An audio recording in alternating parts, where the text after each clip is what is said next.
Yo, JD here, Limitless. Probably said that wrong as always, but we are here for my 100,000 subscriber Q&A, and first of all, just reaching that kind of number is just something I just never thought was ever possible in my life. When I started this channel back in 2013, I think it's going to be 2013 in July, something around that date.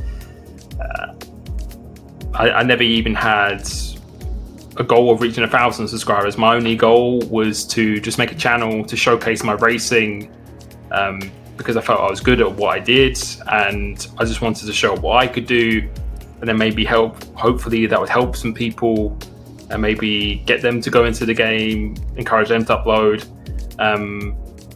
But the way it's turned out into this, it's just something I can't say I dreamed of, because I didn't even think it was possible. So from the bottom of my heart, thank you so much to every single one of you who subscribed to my channel, who supported me, who's been with me from the very start, or if you just joined yesterday. Just any support that anyone's given me is just unreal, and I still can't quite believe it, to be honest. And yeah, it's just a super humbling feeling. And as long as people are enjoying my content and I am enjoying it, then I will continue to do this, and I hope you continue to enjoy it for as long as I do. So we will now get into some questions. I'm going to roll some gameplay as well. But the first question, we'll try and make this Q&A not super long. And this is a very common question that people have asked me, so I thought I'd address this first. But from Jacob Schofield, this is a common question, but what inspired you to become a YouTuber and try to become a big YouTuber like you are today? And also from T10 Hassa, what and who inspired you to make YouTube videos? So I'll answer both of those in one go. What inspired me to do YouTube was, honestly, I used to watch, who was it? I think it was XMAG. He was the first guy I watched. And I watched a guy called Noble2909. He was ARL Noble at the time. And I watched their racing videos on 2010, 2011. And I remember just thinking to myself, wow, those guys are just unreal how fast they are. And, you know, they're actually uploading it, they're showing it to everyone. And I thought, you know, I've really got to do that. So I went out, bought a capture card, and then created a channel, and then started doing it. And I never aspired to be a big YouTuber. As I said before, my intro, I just wanted to showcase what I could do. I literally just wanted to not show off, but just upload my highlights and let people watch it and see what they think. But then people to start to learn from it, start to enjoy it, and then I started improving the quality of my driving and my videos. And I think it's just been a constant journey of improvement the entire time. And yeah, I would say the people who inspired me to make it were probably XMAG and Noble, Harry Jacks, 2909. I'd say those are the guys who inspired me to start uploading on YouTube. We've got a question from Gabrielle Pedro, otherwise known as Syra or V Syra. Who is the driver who inspired you the most, impressed you the most in all of your esports career since the ARL/AOR time on F1 2013? If you're talking about, well, from F1 2013 you mean, I always think that it's going to be Noble 2909. I think if he was driving week in, week out like he did in that game till today, I think he'd be able to compete with the top guys. He was just the benchmark at the time for me, almost unbeatable, just so professional, just so calm, never made mistakes, was insane at qualifying, was super clean, and just raw pace was just out of his world, absolutely nuts. I'd say the drivers who are impressing me the most right now, obviously you have to look at F1 esports, of course, but I would say drivers like Frederick Rasmussen, Jarno Opmeer, Daniel Beresnay, those three really stand out for me. But yeah, we'll go into some other questions as well. But I think since overall, throughout my whole time, I would say still Noble 2909 was the best driver that I've ever gone against. One from Damon Woolston. Who's the most underrated driver you used to race against in league racing on F1 2019? Underrated in F1 2019, that's a pretty difficult one, but I'd say throughout my whole time of league racing, I know a lot of people wouldn't say he's underrated because he has achieved a lot and he's still very quick to this day. But I would actually say Tyrrell Martin. There's no bias there or anything at all, but I think he's got so much natural talent. And if you really played it every day for hours on end, and he's transitioned over to the wheel as well, I think if he played it as a lot of other people on his day, he was just ridiculously good. I think sometimes he lost a little bit of composure at times, which is very easy to do, but I think in terms of natural talent, I'd say he probably is the most underrated driver that I've raced against, I reckon. Another question from CRL Stone, pretty similar to before, but you've been racing in the top leagues for roughly 8 years. I'd say 8 to 10 years.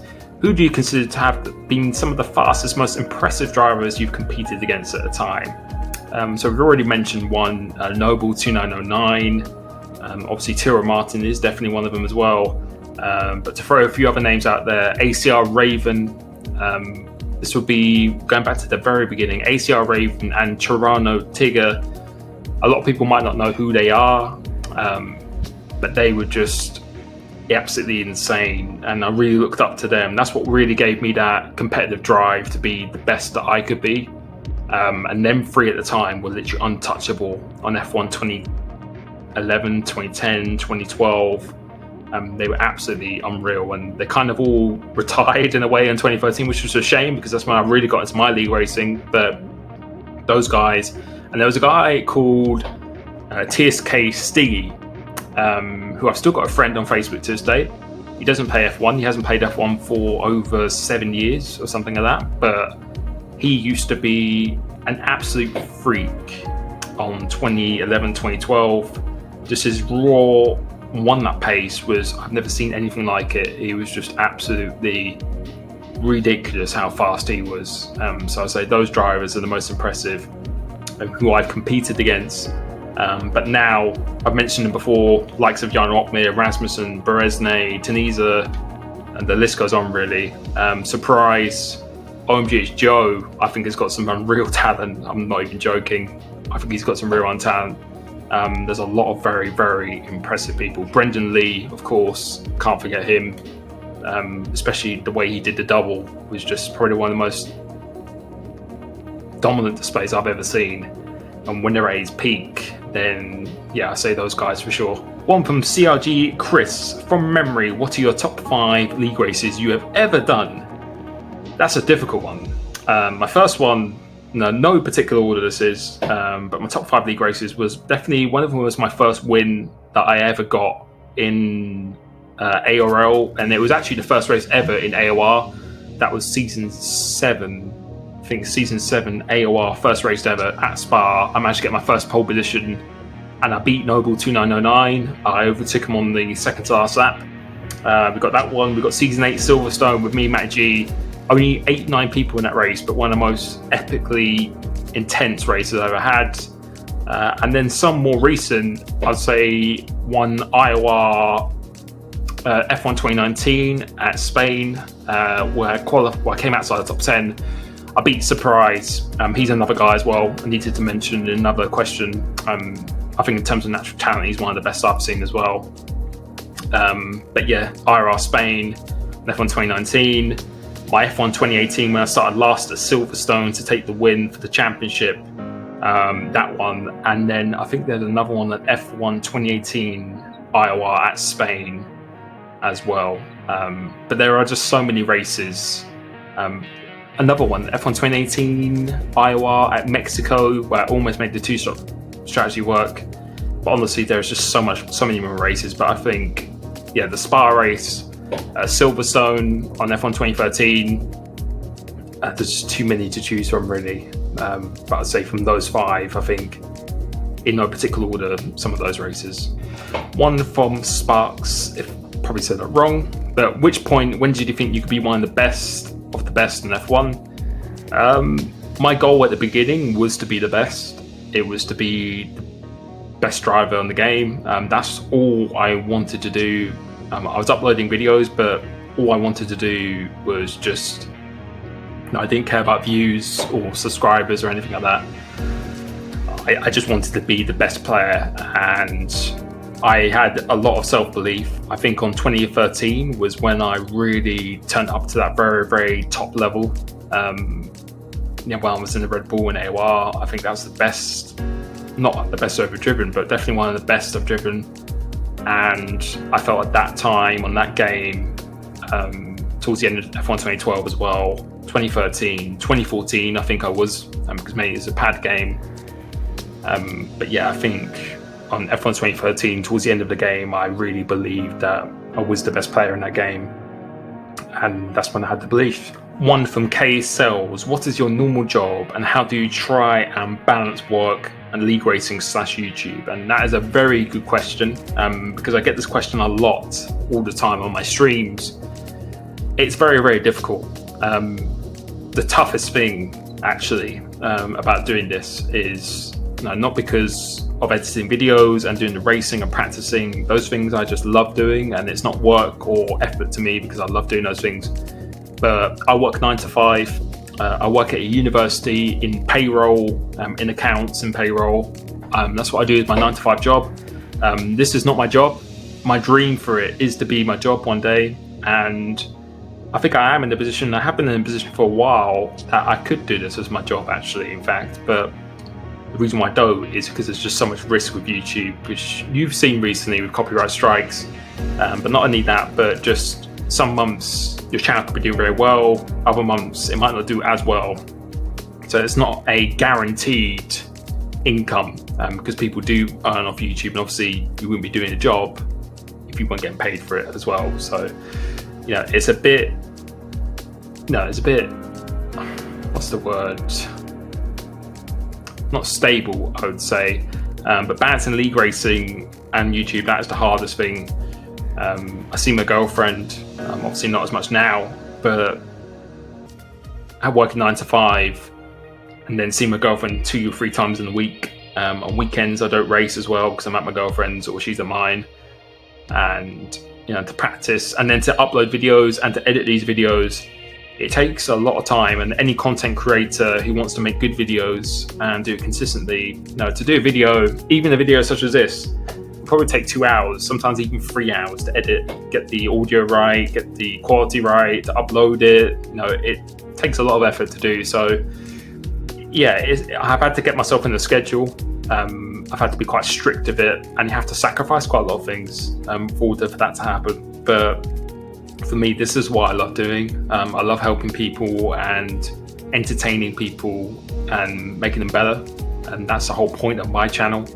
And yeah, it's hard, but you have to get into the schedule of it. One from Lucky Racer 99. This is a good question. Do you ever feel unmotivated for league racing? And the answer is no. Honestly, I love league racing, and a lot of people have asked me questions. Who's your favorite F1 driver? All that real life stuff. For me, I wouldn't say I'm a hardcore F1 fan. I say I'm a hardcore competitor. That's what I am. And I think if I was really good at another game, really good at another game at the point when I started this channel, it might have been completely different. So I'm never unmotivated for league racing because I always want to, even if I felt I haven't prepared that well and there's not a good opportunity for me to win, I'm always super hungry to just do the best that I can do. And I just love competing against people. I really, really do love doing that. So I've never felt unmotivated to league race ever. And until the day I do feel that way, or I'm motivated to do videos, that's probably when I would stop doing it. So the answer is no. Peter Stockwin, where do you see yourself in 5 years? Do you have any major career ambitions outside YouTube? In 5 years, I would love to be doing this full time, to be working a lot more within F1 esports and F1, to really help manage that, to be involved in it, like how G-Infinity do and stuff like that. And then to do this content full time, that would be an absolute dream of mine. So in 5 years, yeah, that's exactly what I'd like to be doing. One from tsif1307. Do your parents know of your YouTube channel, and if so, are they supportive of it? And yes, they do know of my YouTube channel. They've known about it from the very start, and I have to say, you know, my family, friends, my girlfriend, you guys, they are just as supportive of it as everyone else who I just mentioned, and they're actually probably more pushing me towards doing this full time than I am myself. They ask about it every day and they watch it. I couldn't honestly wish for more supportive parents, and I know there's some parents, for good reason, are not as supportive because I feel it can really take away from their real life opportunities. But they've seen what it's been able to do for me and the success it's had, and they are just 100% behind me. So yeah, I couldn't be more thankful for that. What's the next chapter in your career? We go back to F1 Esports by F1 Legend 44. My next chapter in career is I will probably not compete in F1 Esports as a driver again, to be honest, because it just takes a full-time commitment, complete full-time commitment. I feel I would have the ability to do it for sure, but yeah, as I said, it just takes so much more commitment. So the next chapter for me is to go into the coaching role, as I did with Runner last year, to continue that, to be in a management role, and then in future to do that for as long as I enjoy that, and then to actually get into the organisation of F1 Esports, growing that scene of it. I would really, really love to do that. So the next chapter is to continue into the coaching role, because I did love doing that, and I feel I would offer the most benefits in that kind of role right now. So yeah, that's my next chapter. One from Justin's World for you. Did you ever think you would, when you started league racing, you would get to where you are now? Like 90% of the league racing community knows you. How does that feel? To me, to reach 100,000 subs, to even reach 1,000 subscribers back in the day was just absolutely nuts. And my goal was never to aim for numbers. Honestly, like that, my goal was always just to, as I said before, to just show people my races, to showing what I can actually do, of my skill and stuff like that. And then it turned into helping people get better at the game. Then it turned into entertaining, and now it's turned into all those things, but then to actually inspire people to play the game, because I want to grow this community. I want to encourage people that they can reach their potential, to have fun doing this, to have fun with competitive racing. So to have this kind of following and activity on my videos, on my channel, was just, yeah, to me, it's just unreal. Again, I'm not going to say it's a dream, because it's something I just didn't even consider. Even a year ago, when I think I was on like 50,000 subs this time last year, or maybe even less, I still didn't think that this kind of number would be possible. But I wouldn't have been bothered if I didn't reach this. I was only bothered about enjoying what I did and people watching me enjoying what I did. And that's honestly from my heart. And that's all that I have been focused on. So to reach it now where I can really do this for real, then yeah, it's absolutely an unreal feeling. So, and just, again, just super, super humbling. Agent66, what's your favorite overtake you have done? I'll probably put it on the screen here now.